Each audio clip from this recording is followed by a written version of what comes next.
USDA has a long documented and unfortunate history of racial discrimination, even recent history.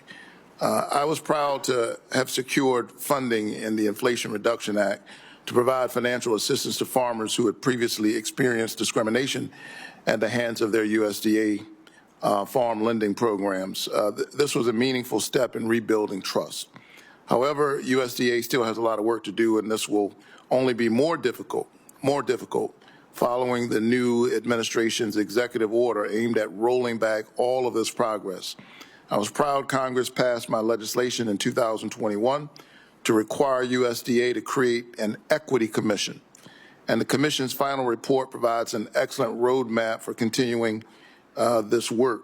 Chair Bozeman, without objection, I would like to enter the USDA's 2024 equity report into the record. Thank you so much. When we met last month, you promised to read the equity report. Have you gotten a chance to read it yet? 90 pages and 66 recommendations. Yes, sir. Now, that has been about a little over a month ago, so please don't ask me to quote page 66, but yes. I'm glad you got a chance to read it. I understand it's been removed from the website or there's not access to it. I'm glad you got a chance to read it. Will you seriously consider the recommendations of the Equity Commission's report if you're confirmed?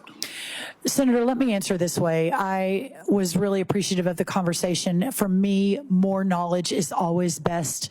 Understanding where everyone comes from, whether I agree or disagree, recognizing what's in the past is important, but also realizing the path ahead and how we forge the path. Will you consider the recommendations?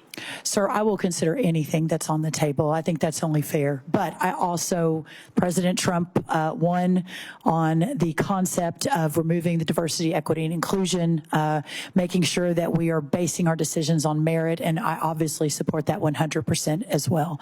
But I look forward, Senator, to continuing to talk about this, and my friend Alveda has long talked to me about the plight of black farmers in Georgia and other places around the country, and I'm always open to discussions, always. And may I say, there is no room for racism at the United States Department of Agriculture or any agency. In that regard, will you commit to recruiting more diverse employees who understand these communities, have relationships with these communities, so that we build trust between these communities and the lending office? Sir, my commitment is to recruit the best workforce in the history of the United States Department of Agriculture, period, full stop.